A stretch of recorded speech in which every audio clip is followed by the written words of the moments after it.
Greetings, everyone. Happy holidays. This is Robert Landau, Live Life Well TV host, and this is a very special Live Life Well TV Christmas special created just for you. You ready? We will begin in just 1 minute.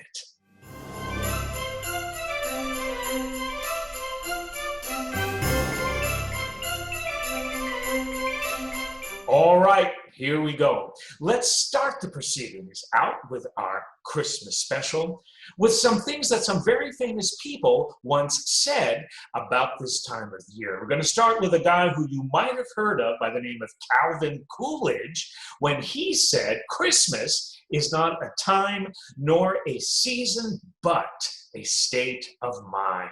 To cherish peace and goodwill and be plenteous in mercy is to have the real spirit of Christmas."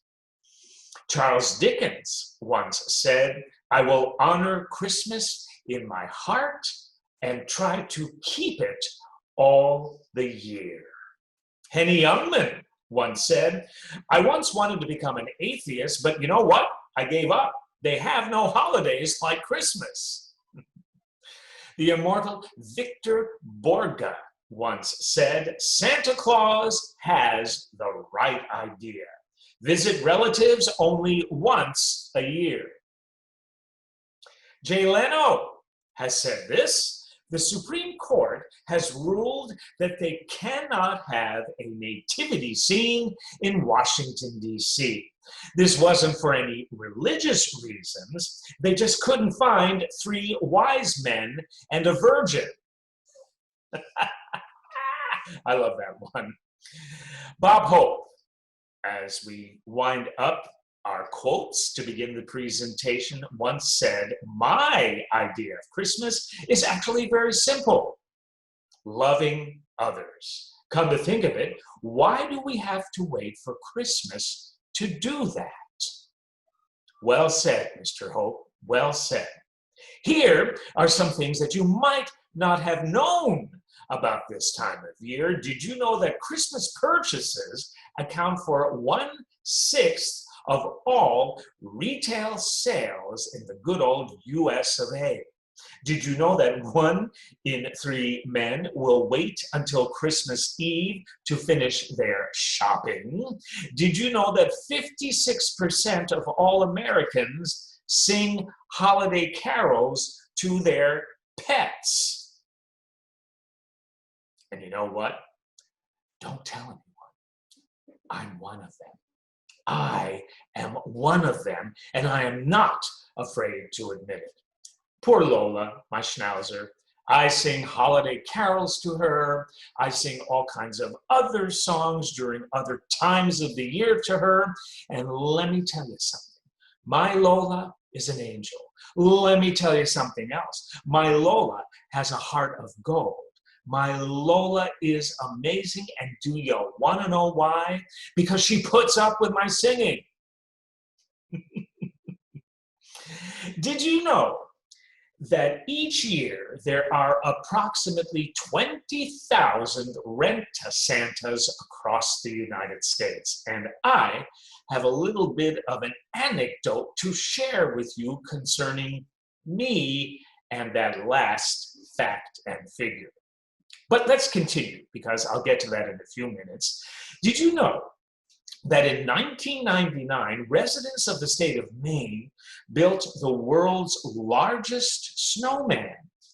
How tall was the snowman, you might be wondering? Well, I got the answer for you. He stood at an astounding 113 feet tall. Think about that for a minute. A snowman that is 113 feet tall. Whoa. Did you know that the traditional 3 colors of Christmas, as you probably know, are green, red, and gold? Green has long been the symbol of life and rebirth. Red symbolizes what? What do you think? The blood of Christ. And gold represents light as well as wealth and royalty. Did you know that pine tree needles, if eaten, happen to be an excellent source of vitamin C? I didn't know that. Did you know that Alabama was the first state to recognize Christmas as an official holiday? And that was back in 1836. Christmas as a whole wasn't declared an official holiday in the United States until 1870.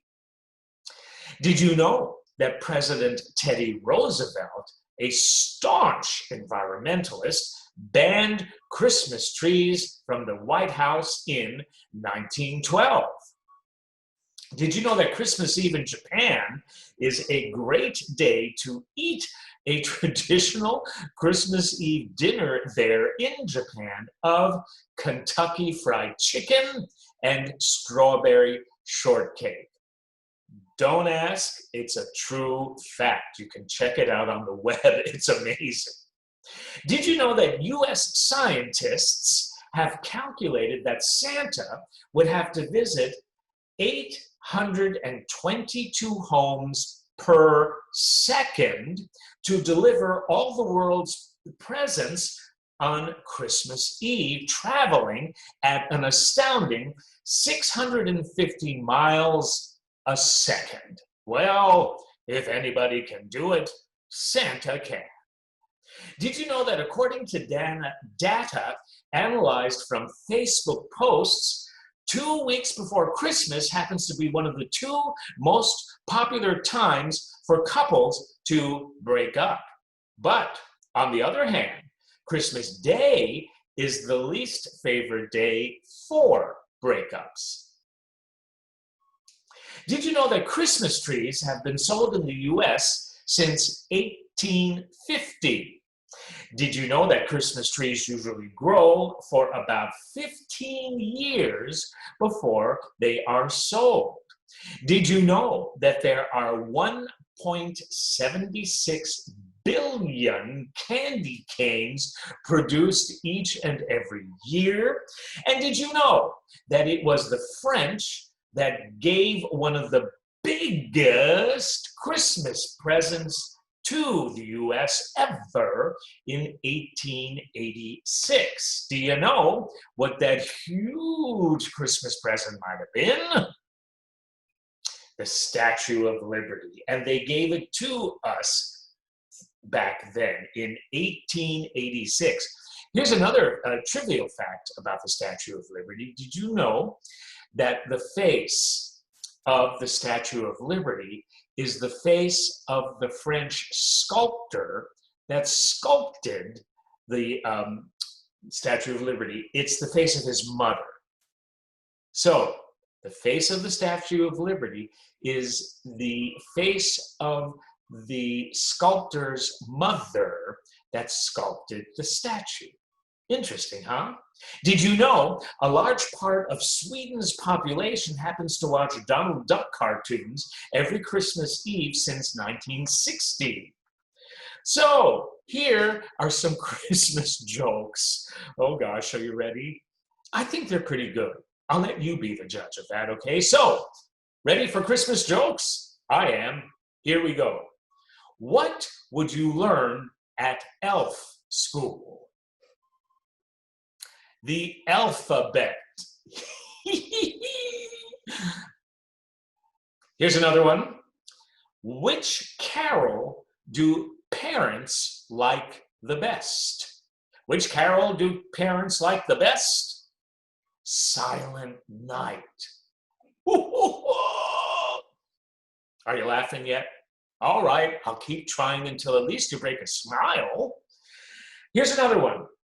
If you cross a vampire with a snowman, what would you get? If you cross a vampire with a snowman, what would you get? Frostbite. Oh, that did it. That did it, I'm telling you. But just in case it didn't, at no extra charge, I got another one for you. And this is how it goes. If your children happen to be afraid of Santa Claus, what condition would they have? If your children happened to be afraid of Santa Claus, what condition would they have? Oh my God, this is so good. You're gonna love it. Claustrophobia. Get it? Oh.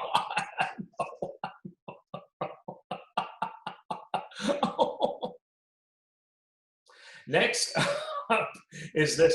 I've got two more. Can you handle it? I don't know if I can. Here's the second to last joke for your laughing consideration. Why did the elf visit the therapist? Why did the elf visit the therapist?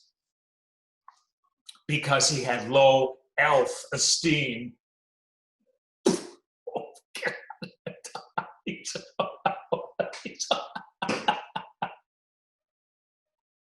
last one. At least could I have a round of applause for the last one, please? Come on, this is a Christmas special. You can do it. Here's the last one. I hope this one's funny.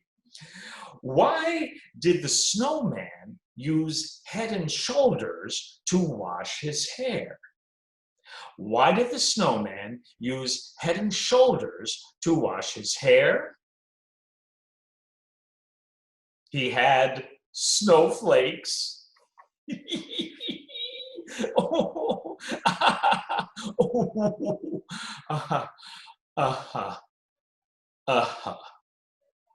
All right, we need to pick up the energy now.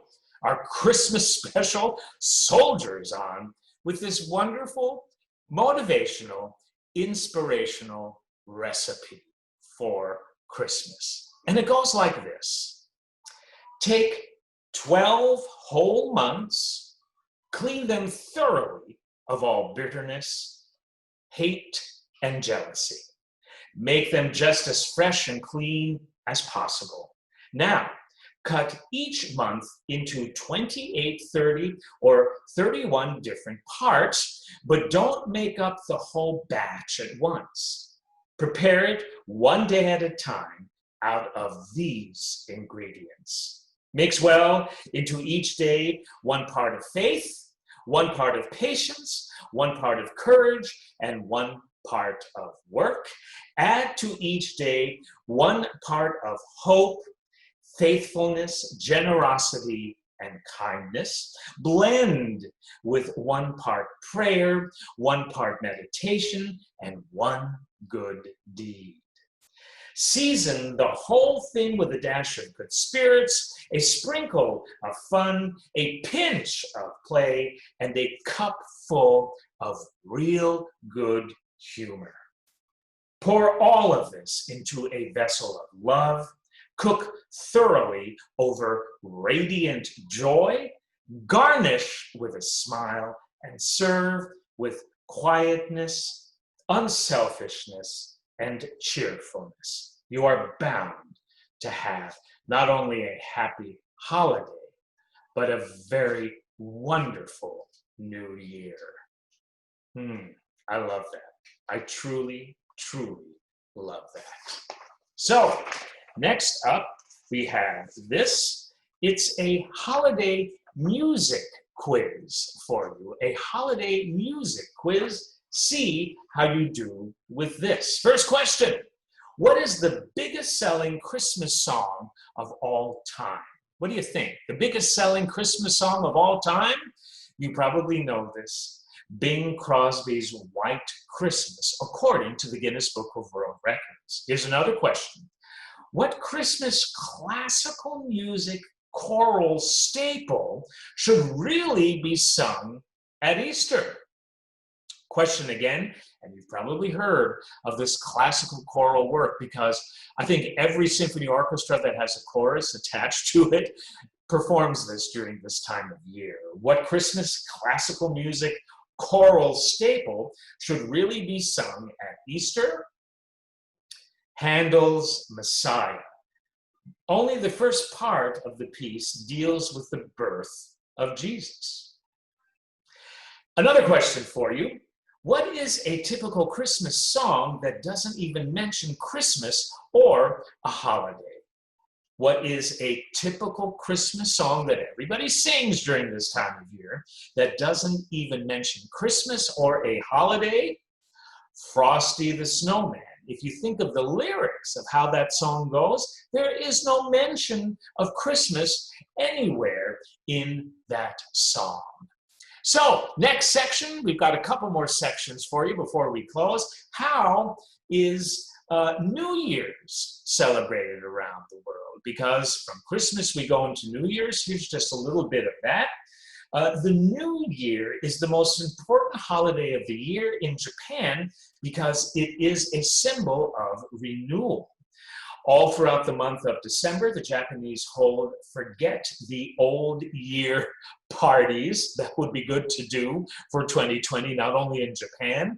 Everything that needs to be forgiven during the past year in Japan is forgiven, and houses are scrubbed down to the floorboards for that symbolic reason. At midnight on December 31st, Buddhist temples across Japan strike their gongs 108 times in an effort to expel 108 types of human weakness. Wow. In Spain, on New Year's, people eat 12 grapes on New Year's Eve. This secures 12 happy months in the year to come. You can't substitute 12 glasses of wine for 12 grapes, folks. I'm very sorry. Let's move on to Greece. In Greece, people eat something called Vasilogrita or it's really called St. Basil's cake. Basil's cake, a little easier to pronounce. A silver or gold coin is baked inside of this St. Basil's cake. Whoever finds the coin in their piece of cake, and hopefully nowhere else, I think the only reason why I'm glad I don't live in Greece is on New Year's, right? Any other day of the year, I love Greece. But anyone who happens to find that coin in their cake will be especially lucky in the coming year. Norwegians perform a variation of that theme. Rice pudding with one almond hidden somewhere in the pudding is served. The person who gets the almond in their pudding is said to be blessed with wealth all year long. In Brazil, the lentil is believed to signify wealth. Around New Year's Eve, Brazilians are known to eat vast amounts of lentil soup or lentils with beans and rice. Finally, in Denmark, if your front door isn't open and doesn't happen to have a pile of broken dishes in front of it, you probably won't have many friends. Well, you know what? That actually stands to reason if you think about it. So, at the beginning of the presentation, I mentioned to you that I was a Rent-A-Santa, and I'd like to close with that very true story. I was an actor in New York City many moons ago. Many of you know a bit about me, and that was certainly my humble beginnings. I am from New York City, and when you're an actor, an aspiring actor in a place like New York City, and it happens to be the holidays toward the end of the year, October, November, December, there isn't a lot of work for actors and actresses during that time of year unless you're in a holiday show. So in October of that specific year, it was back in the early 1980s, I didn't know what I was going to do because I was not in a holiday show, and New York City is one of the most expensive cities to live in anywhere.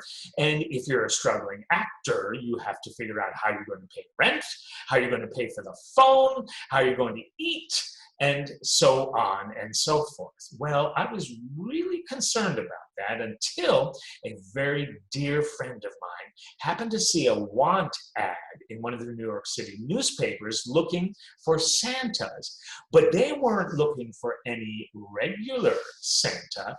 They were looking for Santas to be Santa Claus at Macy's Herald Square.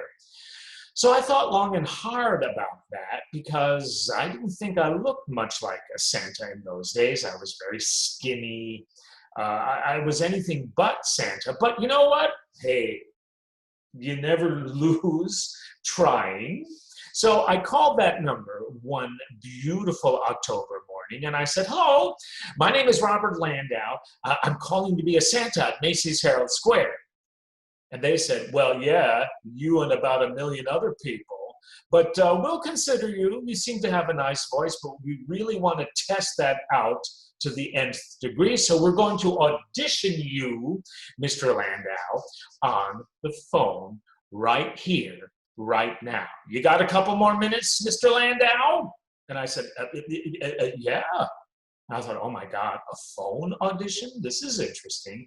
And they said, this is how it's going to go. We got one question for you real quick. We want you to give us your best Santa impersonation on the phone. And I thought, oh my God, what am I going to do? And then I thought, you know what, Robert, you're an actor. You've been trained to play different characters at the drop of a hat.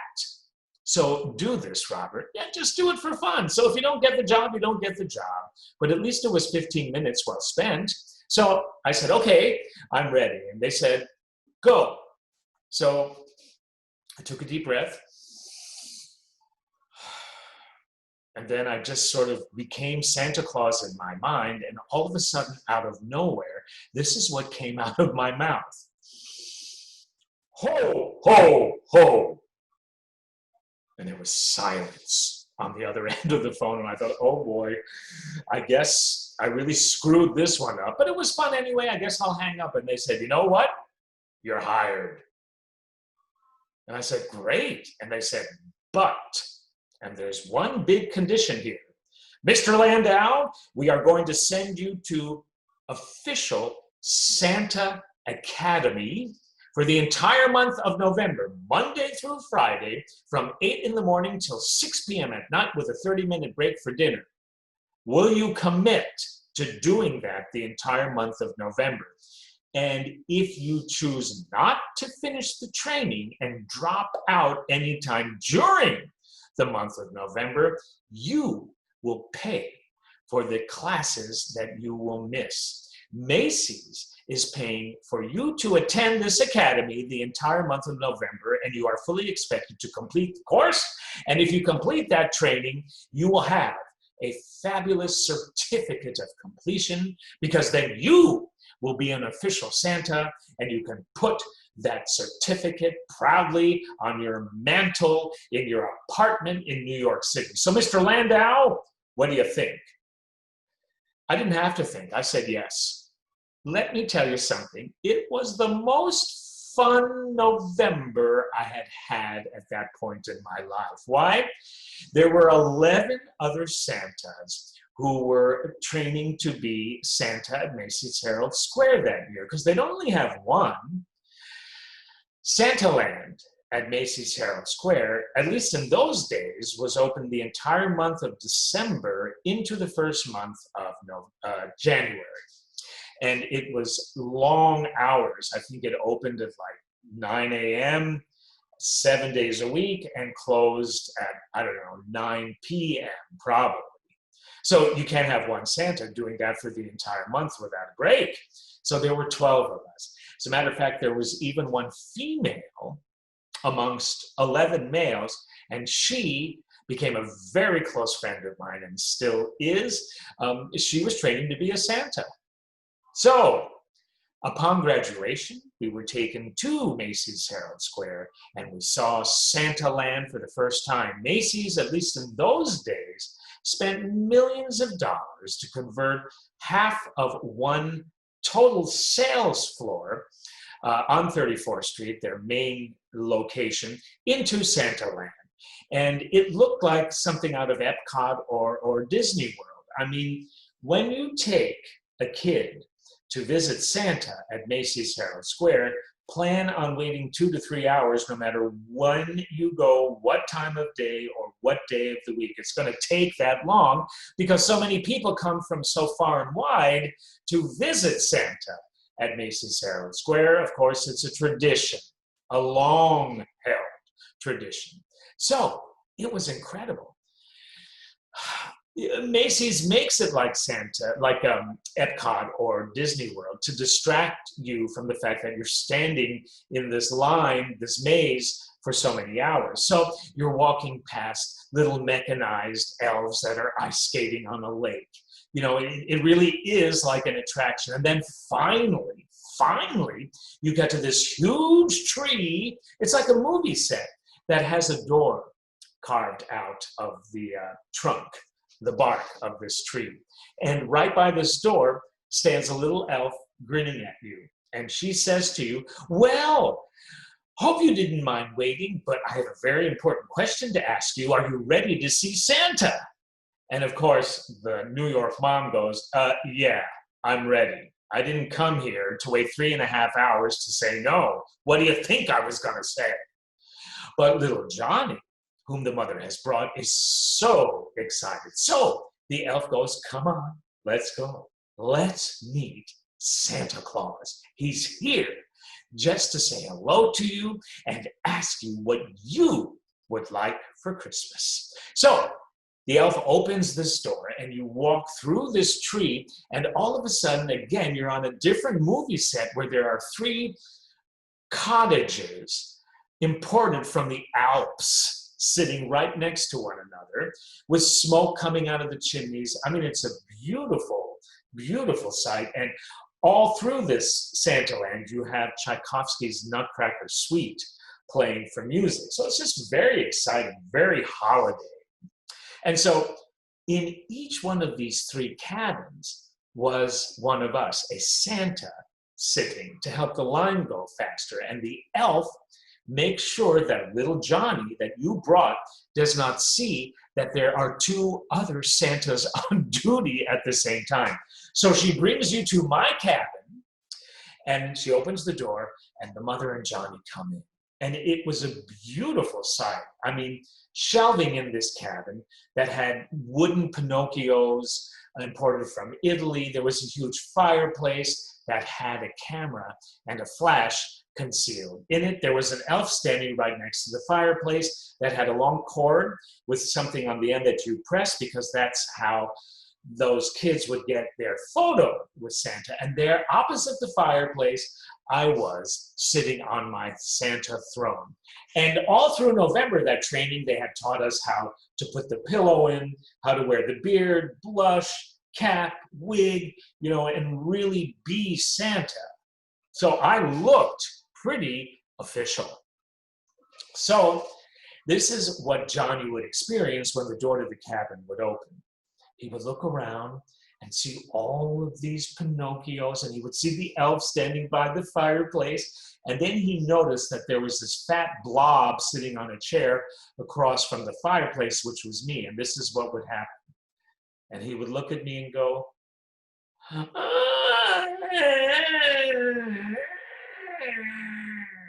then the mother would lose it. And the mother would say, Johnny, I didn't stand here for 3.5 hours to have you lose it in front of Santa. You are going to get a picture of Santa if I have to lift you up and put you on Santa's lap. And she did, and she plopped him on my lap. And let me tell you something. This happened about 90% of the time during the month of December and the first week of January. And now, Johnny was sitting on my lap. And he could see all the wooden Pinocchios around the cabin. And he could see the elf standing right across from him, and she was ready to take a photo. And then he noticed that he was sitting on the fat blob on that throne. And it was me. And he turned around and looked at me and turned back to his mom and went,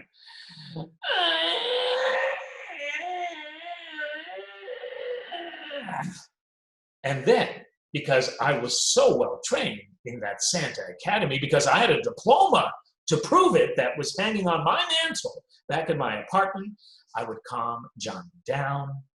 I would ask him what he wanted for Christmas, and then I would say, Johnny, look in that fireplace there. And then the elf would take like 5 shots. And then it was over.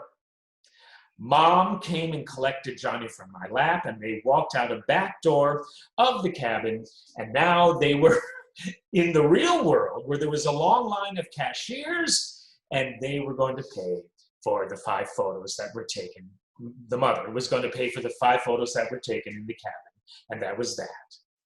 Well, that was kind of the corporate side of Christmas for me, right? Those photos were a huge moneymaker for Macy's, and why not? They needed to be reimbursed for all the joy that they had created in Santa Land that year. But I learned some things about this time of year. Being Santa, the entire month of December into the first week of January at Macy's Herald Square. And this is what I learned. Christmas is not about me. Christmas is about bringing joy, laughter, hope, and love to others.